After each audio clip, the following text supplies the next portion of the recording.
Now, Bob, you were the original founder of the Albany Police Athletic League and the idea person for Capital Holiday Lights. What, first of all, made you want to start the Albany Police Athletic League? Well, the Police Athletic League, as we envisioned it at that time, was going to bring officers together with the children of the city of Albany in a non-enforcement setting. We struggled to get it going. We brought some great people in from the community who were able to support it, and it was really embraced by the kids and by actually our officers at the time. We had, the officers came out in droves to volunteer because they believed in it.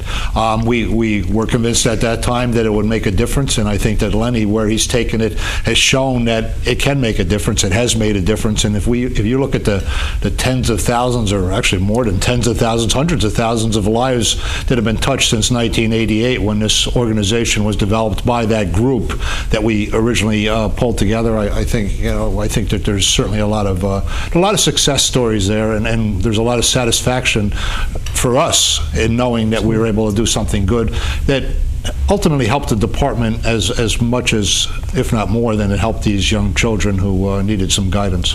Now, Lenny, you were involved since the beginning as well, and now you're head of the Albany Police Athletic League and Capital Holiday Lights. What made you, first of all, get involved and continue your involvement to where you are today? Like Bob said, I was one of those young officers that turned out in droves, and he's right, that inaugural event that we had at Bleecker Stadium, where we had easily, 80, 90 officers working with upwards of 500 kids that day, and we had the helicopter swooping in from the National Guard and the fire trucks and the different folks that were involved. It was destined for great things, and here we are 22 years later, and we're, as Bob's indicated, we're serving thousands of kids on an annual basis with filling a void, filling a need in their after-school hours, on their holidays, and helping parents basically, raise their children or raise the next generation. My personal reason, was that need to serve. I think all of us who get into police work, get into police work because we want to serve. We want to help a greater cause. And while it doesn't sound all that macho to admit you became a cop because you want to help a little old lady cross the street, it is ultimately the underlying factor why you get into this line of work. Well, your biggest fundraiser of the year is going on right now, Capital Holiday Lights in Albany's Washington Park, and that is something which draws people from western Massachusetts, western Vermont, but also from Buffalo, Syracuse. It's sort of become a statewide recognized event. Right. And someone, it may have been you, Lenny, recently said to me that Capital Holiday Lights, it may have been at the opening ceremony, the length of time in municipalities for an event like this usually is like 5 to 6 years, but you guys, what are we, 14 years later? Well, I mean, it's labor intensive, and just to be able to sustain it for that long, having an organization, having the commitment to doing this and offering it, and in the case of Albany, having the commitment of the mayor. The mayor believes in this. This is a wonderful thing. It is the holiday event. It is the premier holiday event in the upstate area. People travel from all over, as you said, the state and beyond. When it was first proposed and Lenny was involved, the purpose was twofold. One was to get additional exposure for the Police Athletic League. Fundraiser. All right. And the second was to go and give back to the many people who did something and then supported our efforts and enabled us to go and build an organization that was flourishing. It was a big lift to get where it was, and it like the PAL, started out as something, well, about a third or half of the size of what it is now, and so much work had to go in. We had to put electricity into the park. We had to go and the roadways had been disconnected. So there are so many changes that have taken place in the 14 years to make it into what it is now. But it's still the premier event that brings much needed funds for the Police Athletic League to operate, but it also it provides that exposure that the organization needs and that public support in order to stay in business. It's hard. Capital Lights is to the community what our computer club is to our youth. It's a program for the greater community. It's one of the reasons that has driven us to make sure that we're able to maintain the activity itself. Yes, it is a fundraiser, it is a friend raiser, but it is as much of a program as anything else. When you think of the number of youth groups that we bring in, you know, folks maybe aren't aware of the number of youth groups that we arrange for transportation.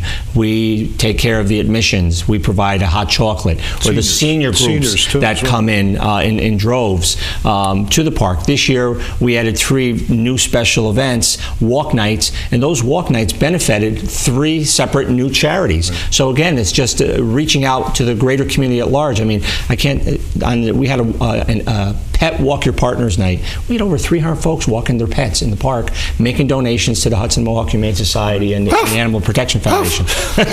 Exactly. There's one still there.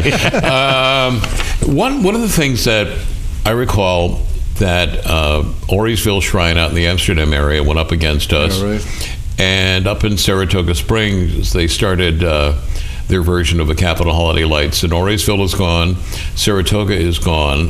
Auriesville Shrine is still there, but they're not doing the lights. Important part. We don't want to, send the wrong message there, Bishop Hubbard.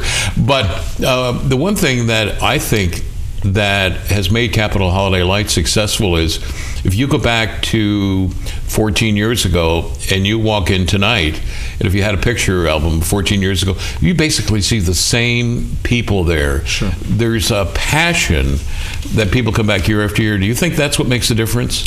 For sure, it plays a big part in it. It has to be. It becomes part of your life. It's in your blood, which is. You could say the same thing for a lot of things. You know, the folks who run the Little League programs, sure, the Pop Warner coaches, the high school basketball coaches. These people develop such a passion for these things that it gets in their life, and it's part of their life. It's part of their family. You'll see their families participating. We see the same thing at Holiday Lights. We have, so and so comes and does a setup, and along comes as the years go on. You're watching their children grow. I mean, we have a couple electricians that show year in and year out for the setup and the takedown. Their kids are in college now, and their kids, when they're home for college, come and perform community service for us. The number of folks that are impacted by this show is just unbelievable. Well, I've started running into people, which really shows you're dating yourself, that are saying, boy, I'm taking my kids here now. I remember when I was a kid, my parents taking me to Capital Holiday Lights. We're talking second, third generations in some cases. And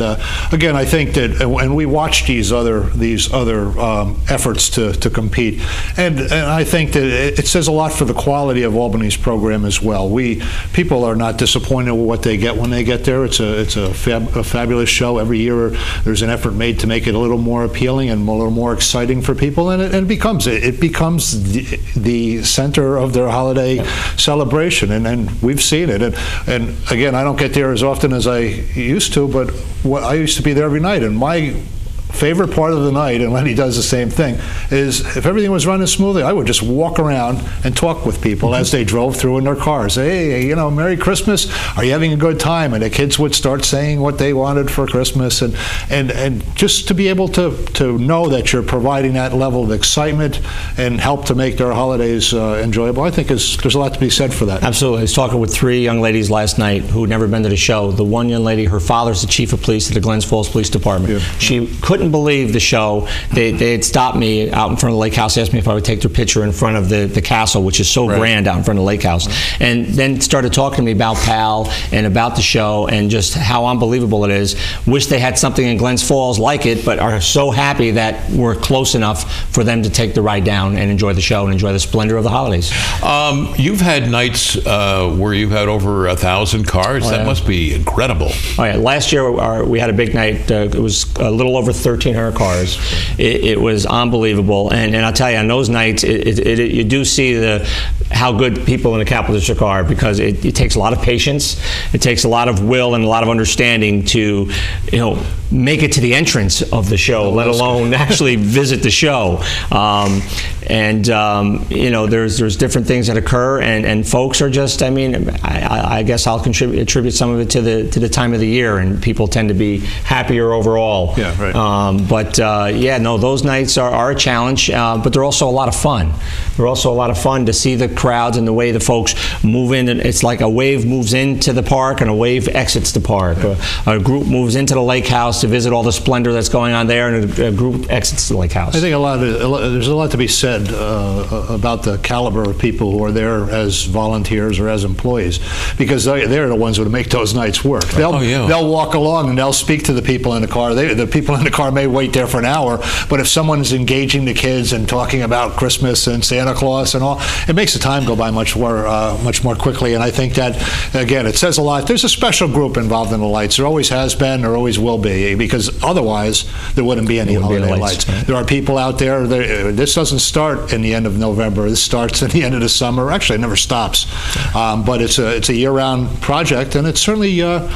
We had an idea, but we never thought that it would turn into something like this. Turn into next year being the 15th year of Magic. Yeah. 15 years of Holiday Lights. That's a long time. Now, it's a regional thing where people will charter buses and come from all over trolleys, the Northeast region to come to Capital Holiday Lights. It must have a big impact on the state economy and the local economy. Well, certainly, and then many people come in. They'll go somewhere in the Capital Region for dinner, or they'll make an evening of it. And as Lenny said, we're doing, as you know, we have a lot of restaurateurs who are benefiting this year, because we're packaging trips through the lights with many of the restaurants. And as Len said, we do go out. We help to transport seniors, school groups, so that the people who might otherwise not be able to get there because they can't afford it still get to take part in the holiday celebration. And that has always been that way, and it always have to be that way, because that's what it's all about.